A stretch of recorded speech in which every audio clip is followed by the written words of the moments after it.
धड़कत छतिया हमारी सुन के खबरिया माई हमारा कारण खैले बाटे और है जनुआ जहरिया माई धड़कत छतिया हमारी सुन के खबरिया माई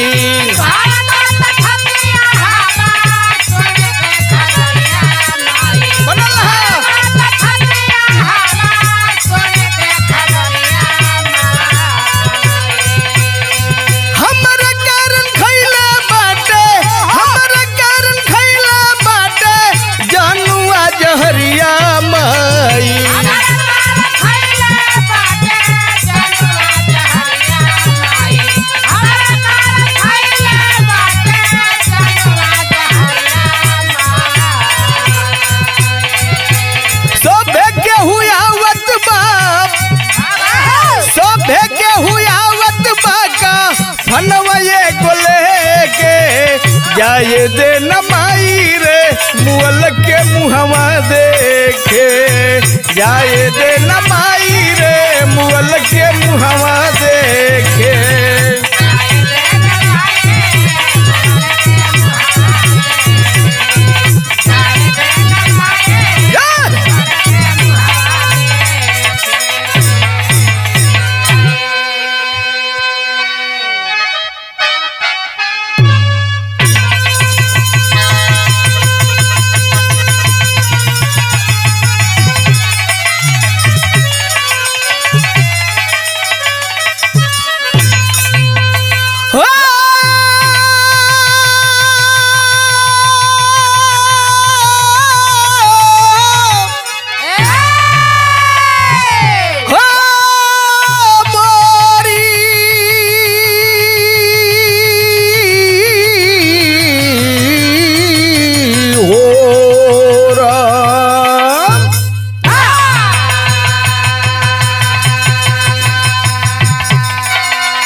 आज बिरहा का रिकॉर्डिंग बाबा जवाहर स्टूडियो कमलेश जी की देखरेख में होत बा, जिसमें हारमोनियम पे हमारे बड़े भैया अमरनाथ जी और ढोलक पे सुरेंद्र जी और कोर्स पे हमारे बड़े भाई धनंजय और छोटे बाबू। आज हम एक थे बिरहा पेश करत तनी, आशा न बल्कि पूर्ण विश्वास बा कि आप लोगन के बिरहा पसंद आई। हमारी बिरहा का शीर्षक बा मऊ का गौकसी के बंद करावल। भूमिका से भाव मिली।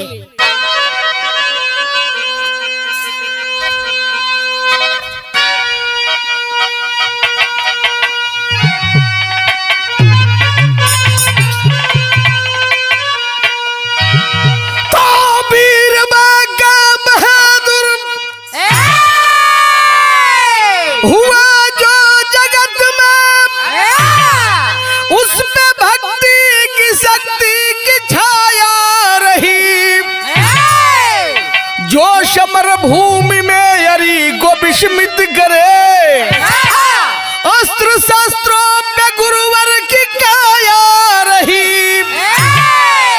प्रभु के मर्जी के बिनु नाही पत्ता हिले, अरे हौसला में भी गुरुवर की माया रही।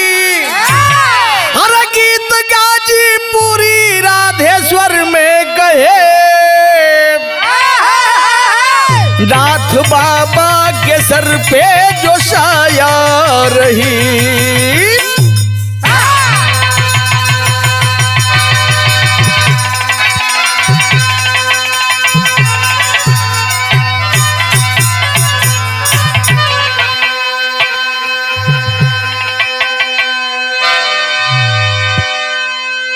यहाँ एक लाइन कव्वाली का टुकड़ा बा अमर भैया। किसी आशिक ने महबूबा से कहा, क्या कहा है?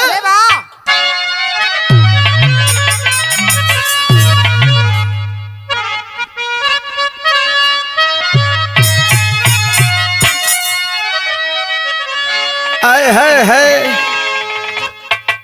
का कहले बा? अरे अब मजा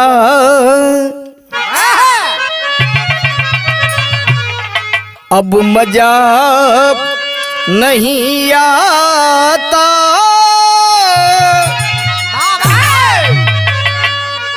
ऐ प्यारी दूर हो, आनंद नहीं आ रहा है। अरे अब मजा नहीं आता, अरे दूर रह के जीने में अब मजा नहीं आता। क्या बात है बाबा, क्या बात है?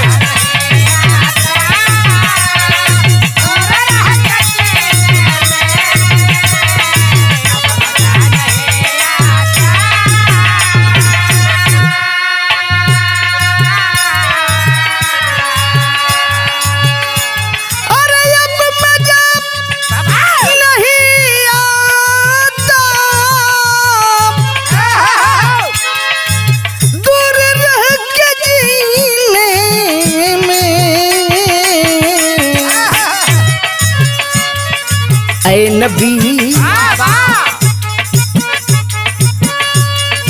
ऐ नबी बुला लेना,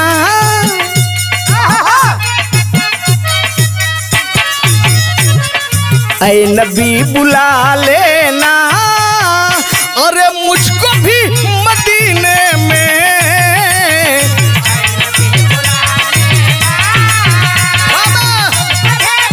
अरे जिया बहादुर,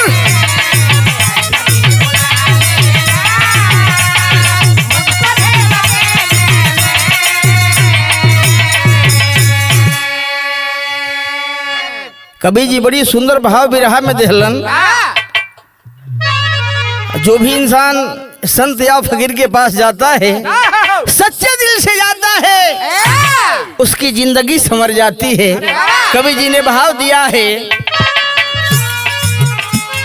सुख चैन है मिलता,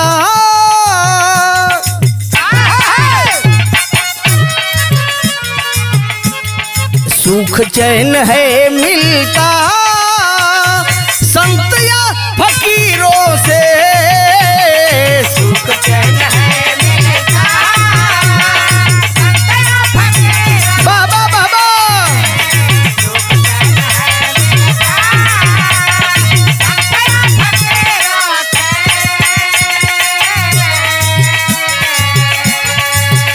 अरे सुख चैन है मिलता, संत या फकीरों से,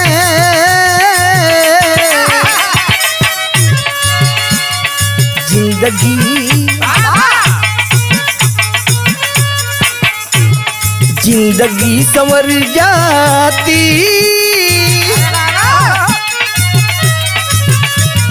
जिंदगी संवर जाती, और हाथ की लकीरों से जिंदगी संवर जाती, हाथ की लकीरों से।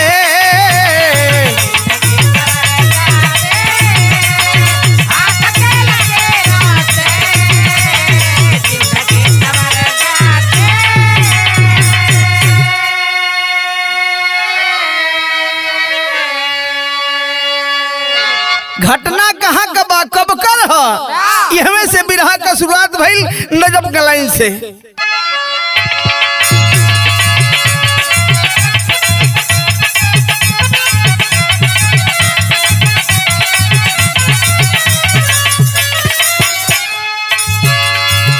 घटना 1880 के पास रही, मऊगाजीपुर मार्ग मरोदा की खास रही।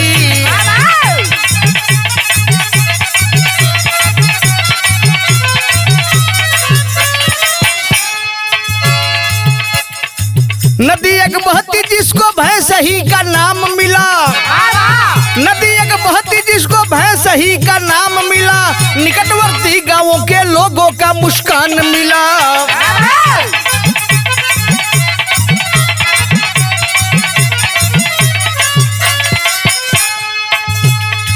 नदी पर पुल एक गजब दिल को भाता है, नदी पर पुल एक गजब दिल को भाता है, गाय चराने रोज लोग जहां जाता है।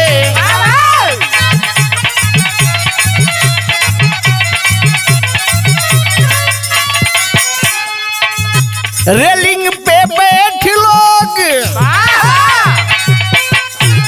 अरे मजमा जमाते हैं,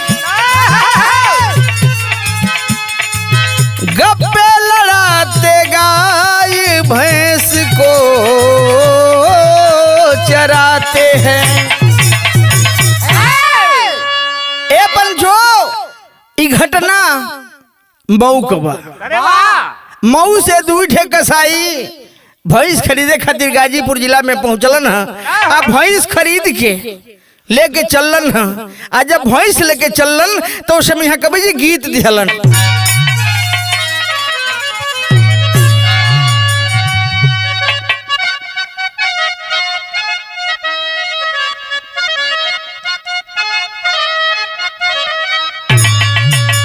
उहे गीत है, ये गीत के माता बहनों बड़ा झूम के गावेला लोग। अरे तेरे नरियरवा के बारी, अरे तेरे नरियरवा के बारी, ऊपर श्याम के डाला गाइदा।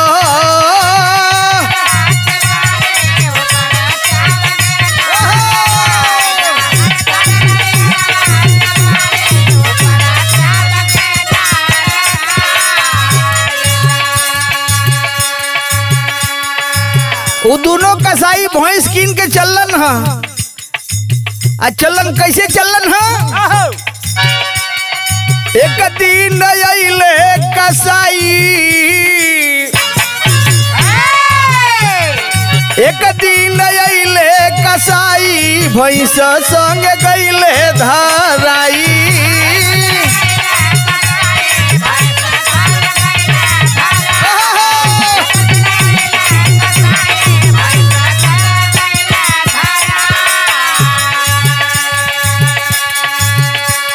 मऊ का कसाई भैंस लेके दोनों आवत हुवन।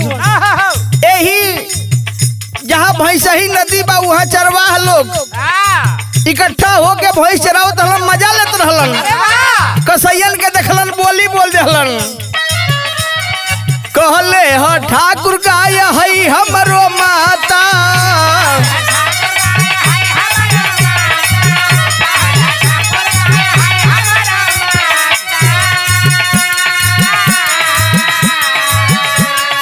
जालिम कसाई तो गई हो नहीं खे पाता।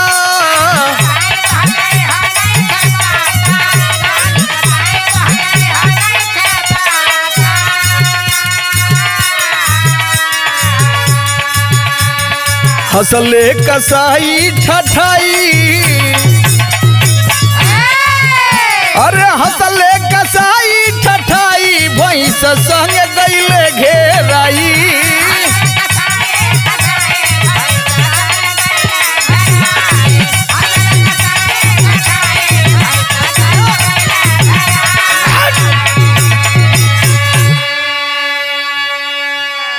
एवर भैंस ही नदी के किनारे 75 कही राजिमदार अने हर जात गाय भैंस अपन अपन खोल के चरावत लोग बा। ये दोनों कसाई भैंस के ले जात हवन। आ जब भैंस के लेके जात हवन चरवाहा देखलन सा मजाक लगा रे भाई ले जाते चौका पिए खातिर। कसैया कहना से हाँ तो हम लोग पी ले जा। तब हम निकले जाते जब पिए खातिर कुछ ऐसा अशब्द का प्रयोग कैलन कसाई कि वहाँ का ठाकुर यही जितना बिरादरी रहे सभे मिल के कसैयन के मारे लगल। इतनी मार मरलन कि वो लोग का दशा खराब हो गई। भैंस छीन के खेत दिलन। कसाई पहुँचलन मऊ में। आ जब मऊ में पहुँचलन तो यहाँ गीत लग गए भैया।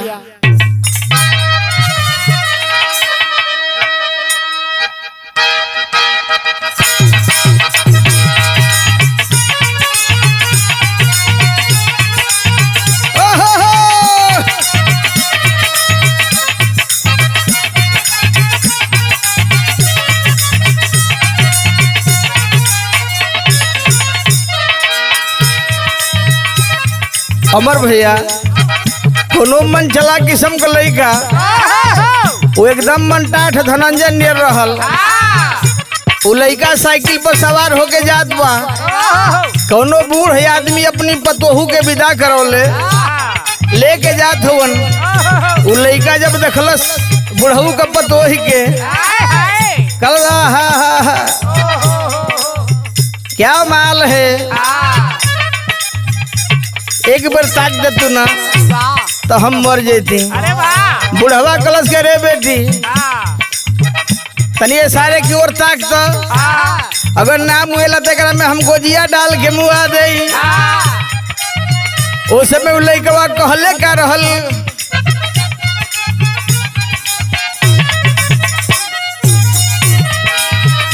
तनी ताक दे तू हमारी वरिया मर जईती।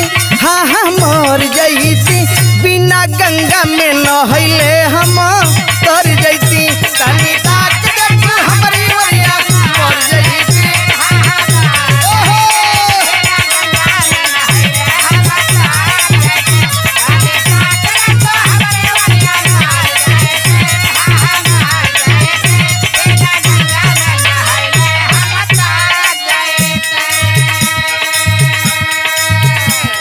अमर भैया हमारे उस्ताद परशुराम जी एक गीत के डुप्लीकेट गीत गावस। सैया चढ़ली नुहू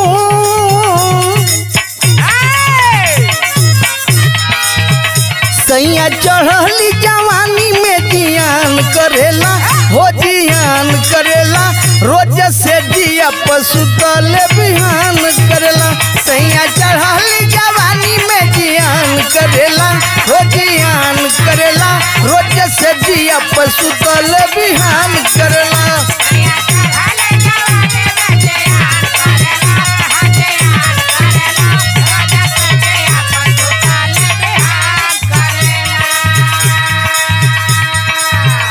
ए पंचो ये दोनों कसाई पहुंचलन मऊ शहर में और अपनी बिरादरी के बिटोरलन है। सारे मुसलमान मऊ के इकट्ठा हुए और इकट्ठा होकर के आपस में मीटिंग कैलन है। क्या मीटिंग कैलन? मीटिंग जब बैठ के मुसलमान कहिले गाय जब कही जाई ऐलान कैले। मीटिंग जब बैठ के मुसलमान कहिले गाय जब कही जाई ऐलान कैले। मीटिंग जब बैठ के मुसलमान कहिले गाय जब कही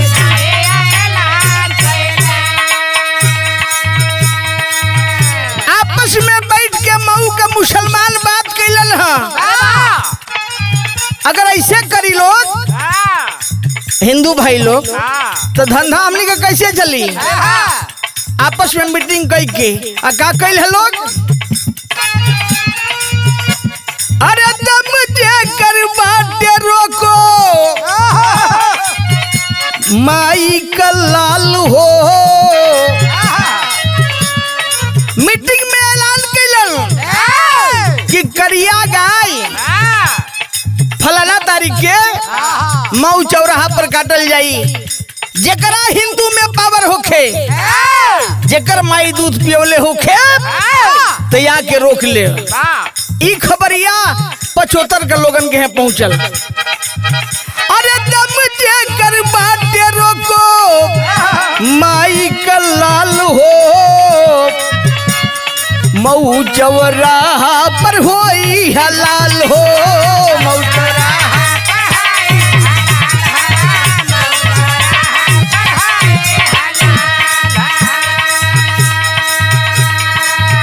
5 दिन बाद तारीख के बयान कइले हो बयान कइले गायब चौपह कइल जाई ऐलान कइले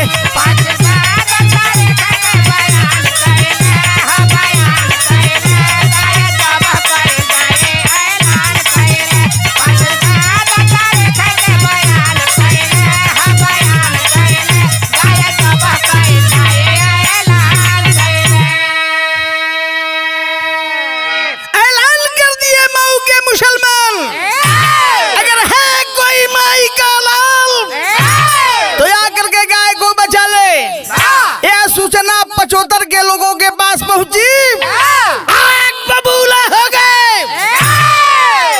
गाय बचावल जाई धावकों द्वारा सूचना पहुंचाई गई चारों तरफ हरदी बटाए लगन एगो धावक मऊ से चल के यही रसला नाथ बाबा की मठिया पर आइल नाथ बाबा के मठिया के महंत से बतौलस कि फलाना तारीख के गाय काटे खातिर चैलेंज के लिए हमन मऊ के मुसलमान एके बचावे के है इतना बतिया सुनते ही धावक के कहलन कि तू आराम कर यहाँ का एक थे नौजवान के कहलन कि तू चल जा प्रधानपुर चल जा अब बलदेव यहिर के बोलोले अब एहबर जितना बढ़िया बढ़िया पहलवान हुन सबके किहे नौजवानन के दौरा देहलन आज जब सब लोग इकट्ठा भइल तो यहाँ गीत लग गई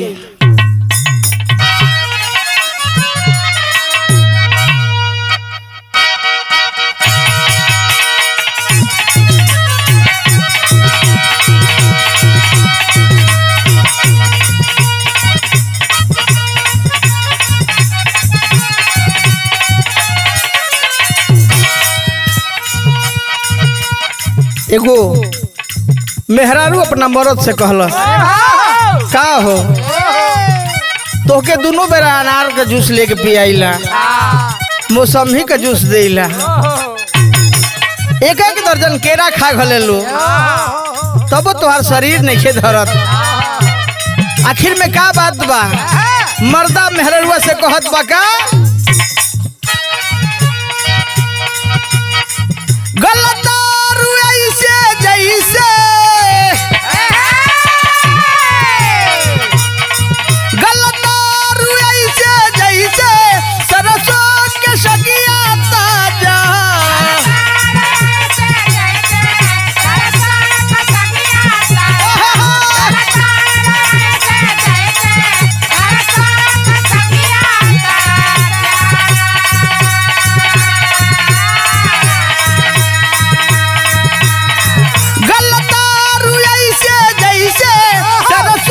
के सगिया ताजा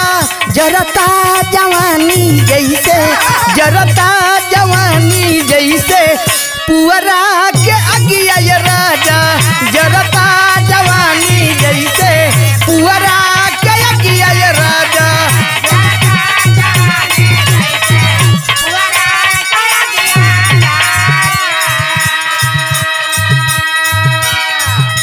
चारों तरफ क्षेत्र का जितना पहलवान रहलन सबके वही नाथ बाबा के मठिया पर महंत जी बोलौलन है सबके इकट्ठा भई अब अगहर चुने लगल लोग कि ये कमेटी का नेता के रही तो के चुनल है लोग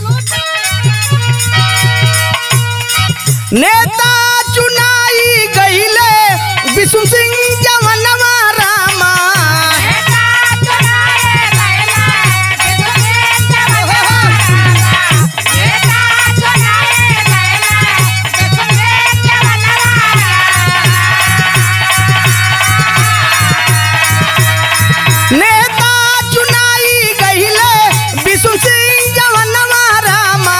बलदेव यो हिर संग में बलदेव हिर संग में बीर नौजवन वय रामा बलदेव हिर संग में बीर नौजवन वय रामा।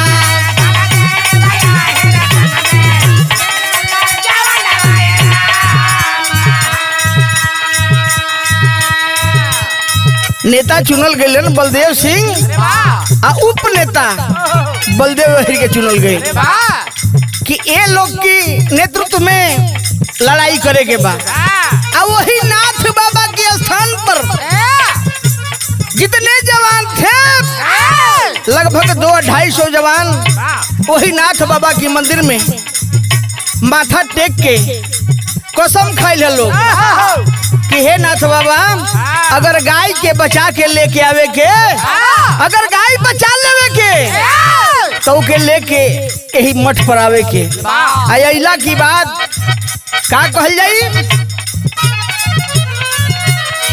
सब मन रोट के कइले मनवती हो रामा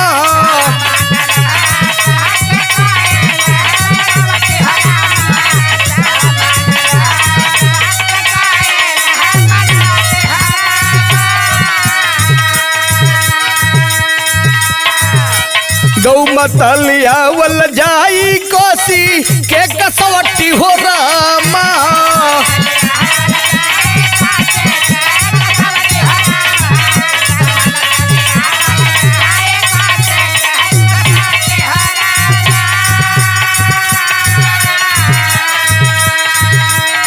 जवान कसम खैलन कि बाबा अगर रणभूमि में जीत के आवे के तो 1.25 मन करोड़ आपके चढ़ावल जाई। लागल भभूति श्री नाथ यश धनवा रामा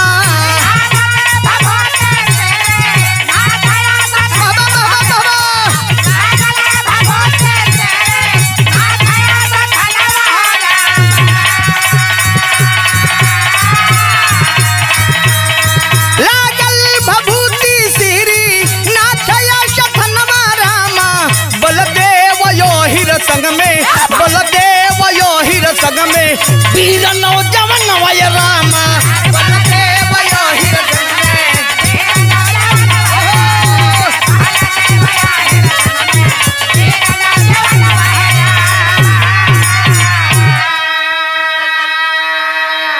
हही देखा मीटिंग कई के सभे लोग आगे आगे बाबू विष्णु सिंह उनकी पीछे बलदेव हिर सारे जवान अपना अपना हथियार लेकर के लैस हैं।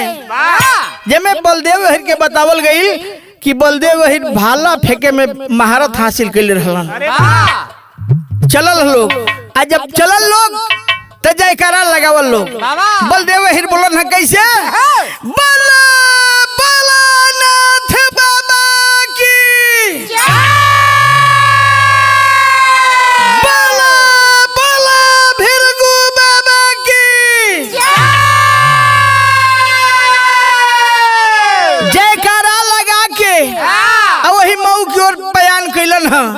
जब बयान कैलन एहवर उस दिन आ गइल बा गाय काटे वाला मऊ चौराहे पर करिया गाय खूंटा पर बांध के आ मऊ का मुसलमान बड़ी चलाकी कैले रहलन। 2 ठे लड़ाकू मुसलमान कानपुर से बोलौले रहन दोनों खलीफा बड़ी मंटाट रहलन।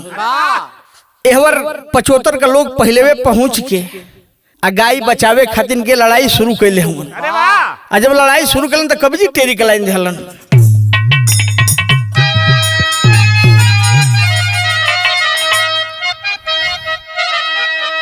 अरे राम मऊ की धरती लाल हो गई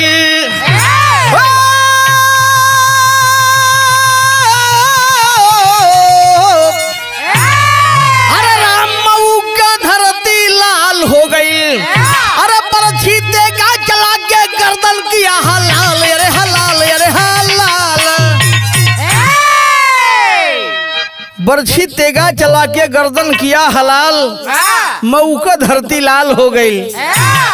इधर 75 के लोग गाय को बचाने के लिए मुसलमानों से लड़ गए।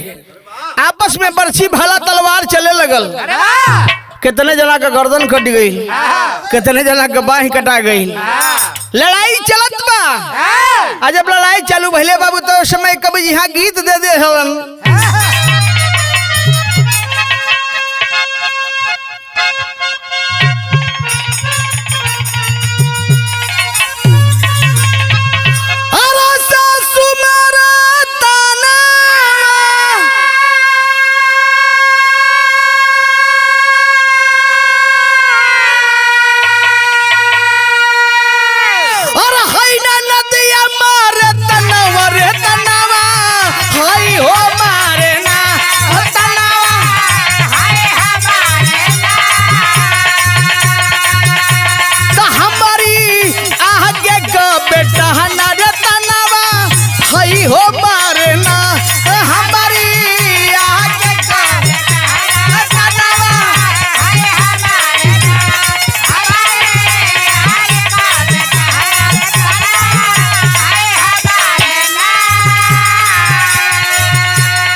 पचोतर के लोग बरछी भाला गणासा लेके जवान लड़ाई के मैदान में पहुंचल हो। लड़त हुन कैसे?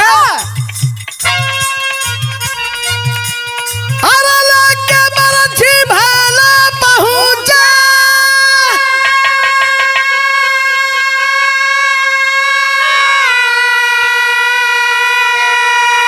अरे हाय पचोतर के लाला हाला महचल बाटे ना।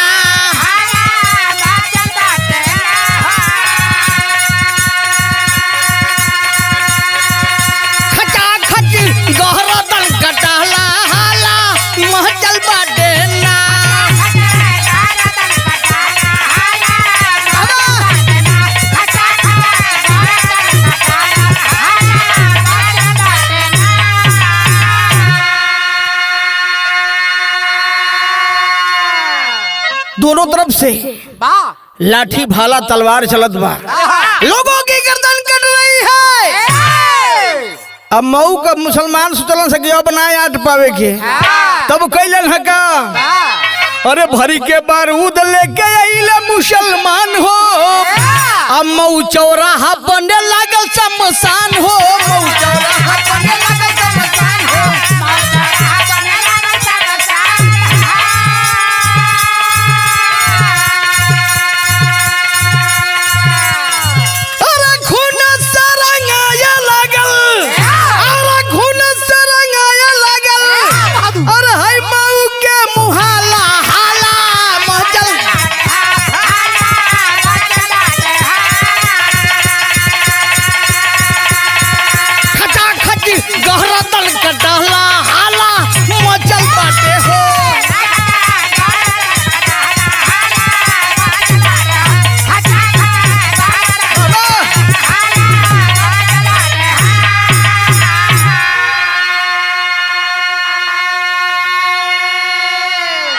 साथियों जब वो मऊ का कसाई देखलन सा कि अब ना आट पावे के पचोतर का लोग 20 बनावत हुवन तो बारूद लेकर के आए और बम बना करके फेंकना शुरू कर दिए।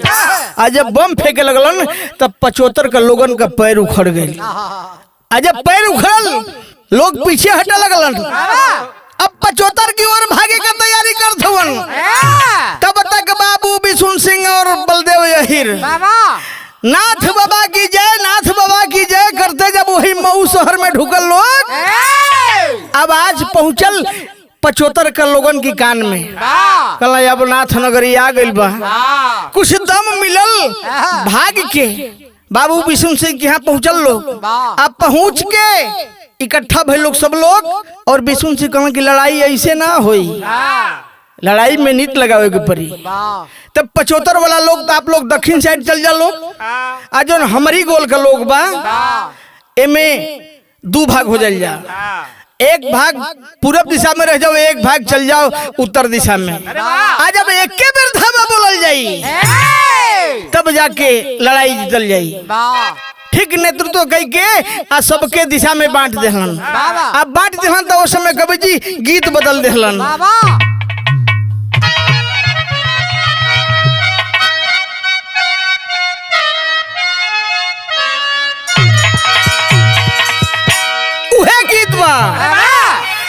अरे माता हो ललनवा देईदा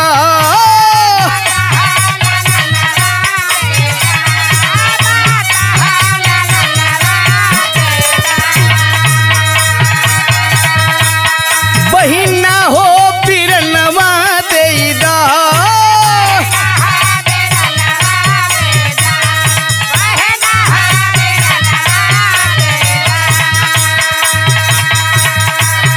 देशवा के आजादी खातिर तनवा के गहनवा देईदा माता हो ललनवा देईदा बहिना हो बिरनवा देईदा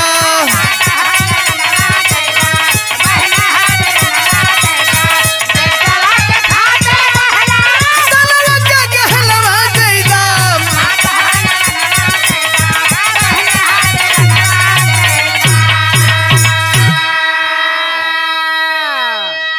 आजे पंचो तीनों दिशा में बट के तीनों दिशा में बट के आ जवान लड़ाई के मैदान में उतरल हवन। कैसे उतरलन हन? वीर बलवनवा बागी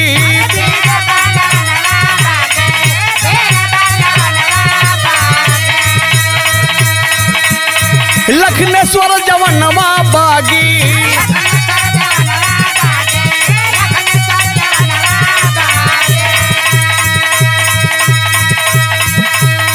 मोरचा संभरले श्रीनाथ के बिरनवा बागी वीर बलवनवा बागी लखनेश्वर जवनवा बागी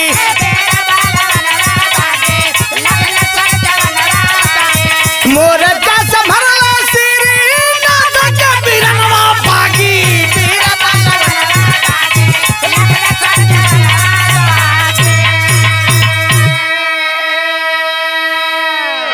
अपना अपना हथियार लेकर के चारों तरफ से जवान मैदान में जम चुके हैं। बाबा लड़ाई के लिए तैयार है। अरे बिशुन सिंह बलदवया हिर के अगुवनिया हो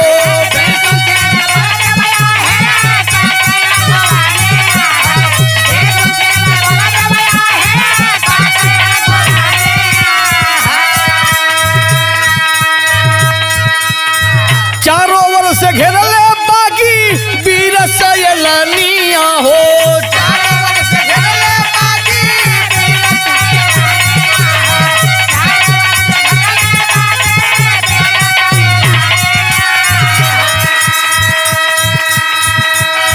बांधी के कफनवा बागी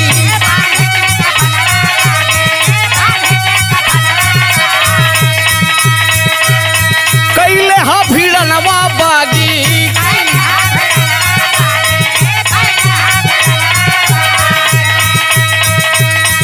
दुश्मन पराया लगला छोड़ के माया दलवा बागी वीर बलवनवा बागी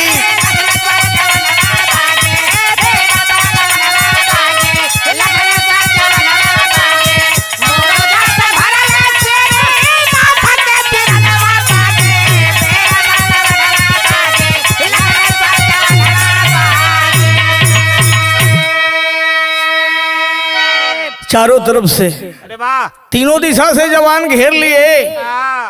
मुसलमान गाय काटे खातिर घोड़ा पर सवार होके जब गाय की ओर चलल जब वही गाय पर तलवार चलौलस बलदेव हर का निगाह पड़ल दबर के गईलन ओ भाला से तलवार के रोकलन। इतना तेज धार के तलवार रहल कि लठिया कट के फेंकाई गई।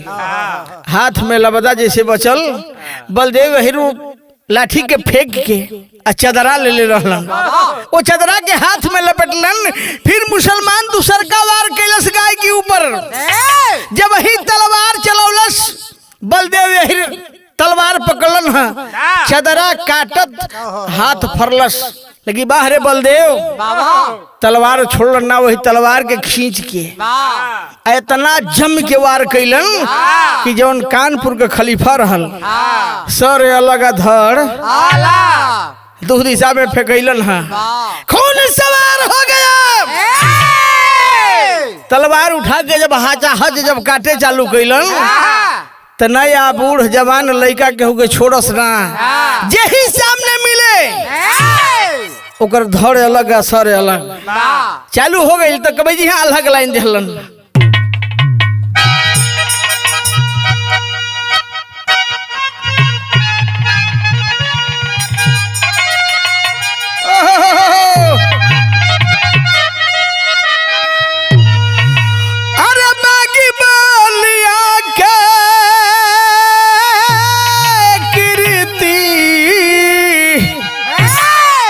श्रीनाथ जी के हाथ अरे मुदई पर आई जाला सुन के जय जयकार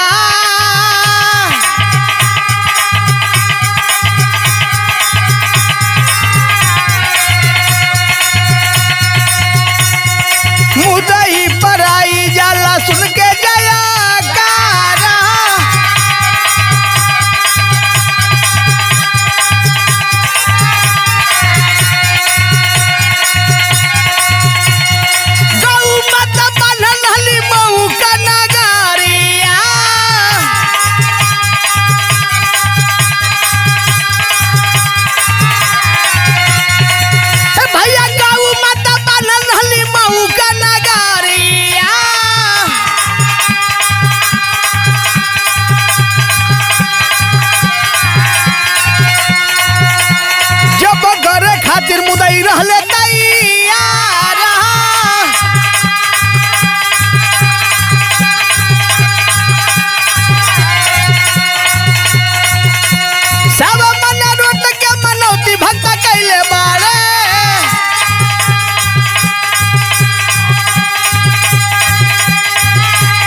श्रीनाथ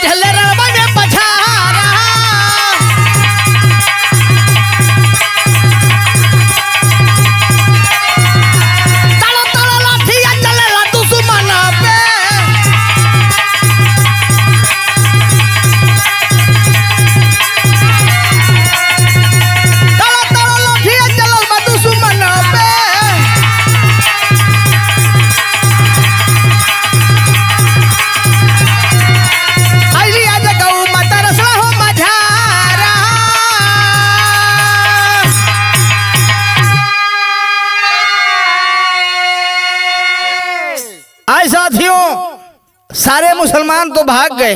अरे वाह बलदेव हिर तलवार उठौले होन ना लइका चिन्हस ना मेहरारू जवने मुसलमान का मेरे मारस गर्दन धड़ से उड़ जाए।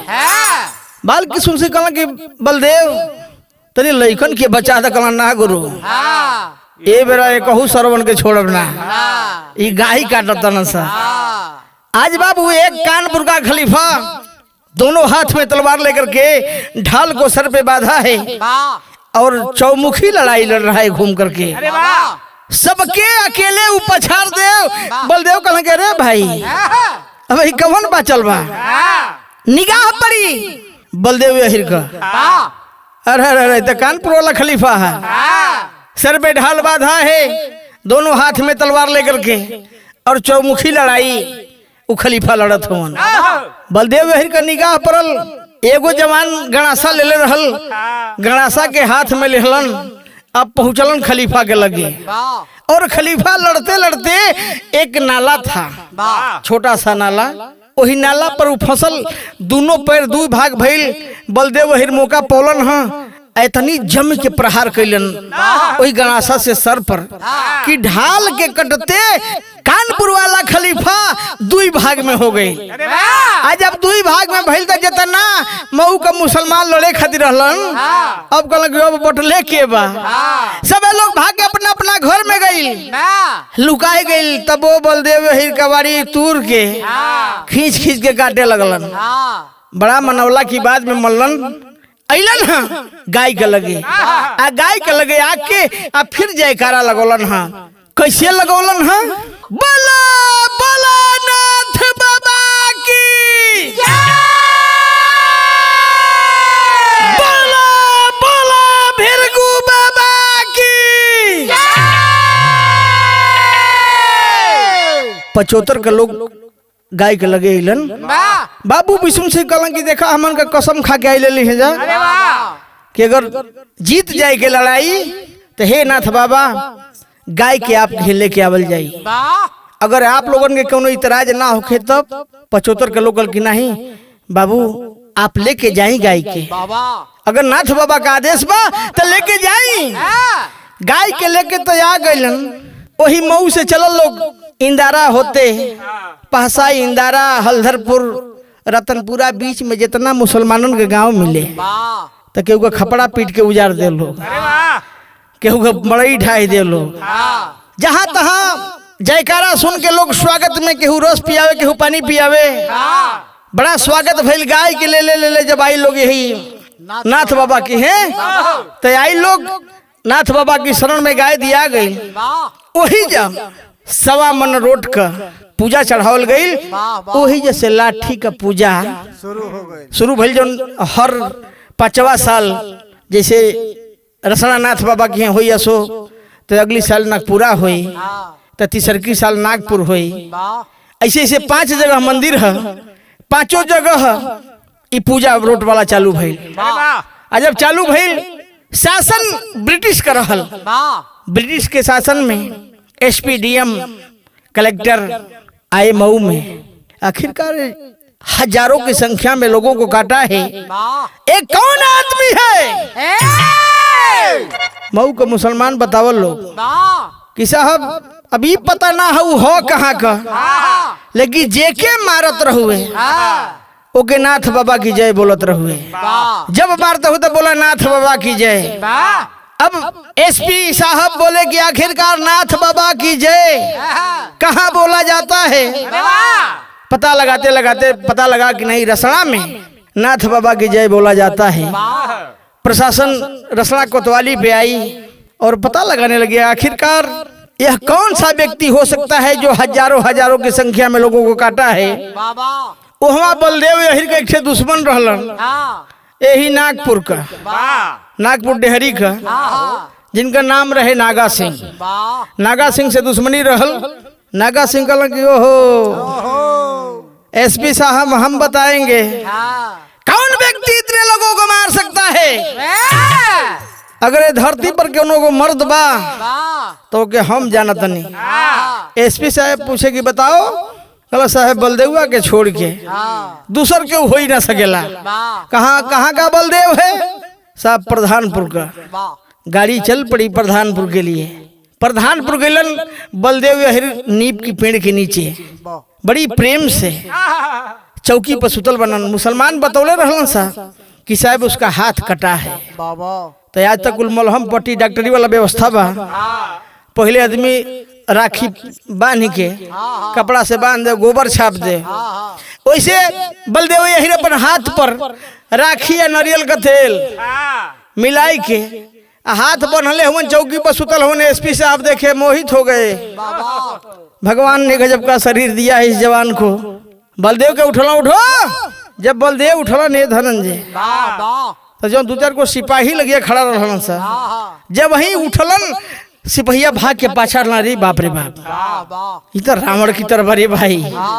पीछे हट गए सारे लोग एसपी साहब पूछे ये तुम्हारा हाथ कैसे कटा बलदेव वही बतौलन कि ये हाथ साहेब बांस काटत रहे वही में पनिच लाग के हाथ फाट गए देखलन कहाँ बांस काटे हो तो सवेरे के ताजा ताजा बांस काट के छोड़ल रहे गईलन एसपी साहब कहे कि ये घटना कल की है और बांस ताजा काटा हुआ है बड़ी घन बसवार रहल वही बसवारी में सिपहियन से एक ठे बहुत घन अड़सा में बांस कटवौलन और 10 ठे जवानन के एसपी साहब कहलन कि जरा इसको खींच के निकालो 10 पुलिस के जवान लगलन खींचे बसवा ही लेना एसपी साहब बोले कि बलदेव जरा आप हाथ लगाइए जब वही बलदेव गईलन तो बसवा पकड़ के बोला नाथ बाबा की जय कही के जब खिंचलन तो कहला कि बस बस ये है।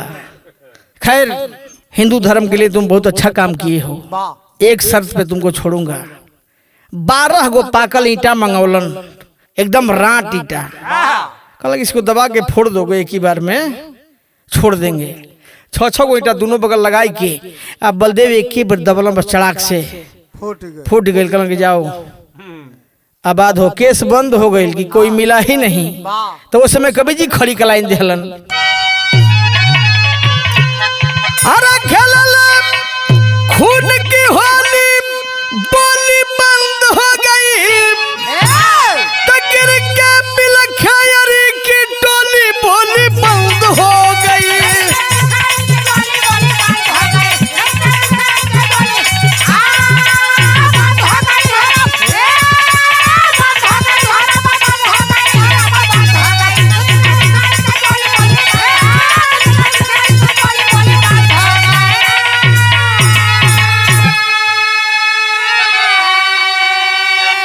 अरे नाथ बाबा का छवि के गईले विशुल सिंह उजागर हो, अब बलदेव यही खानदानी रहले वीर बघेल आयागर हो।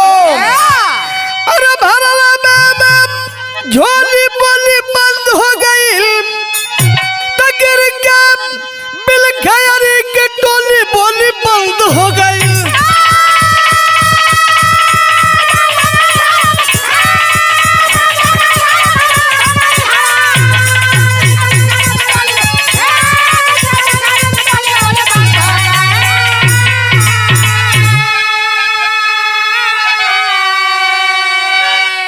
जहाँ पे इतिहास भी गवाह है कि बलदेव अहिर खानदानी बलवान थे।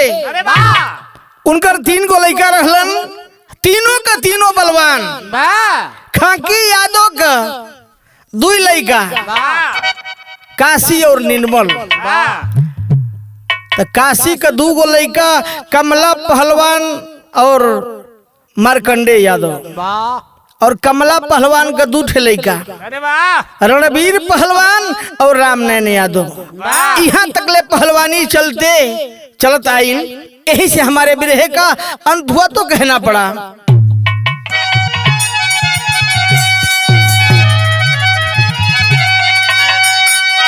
जय जखाड़ स्वामी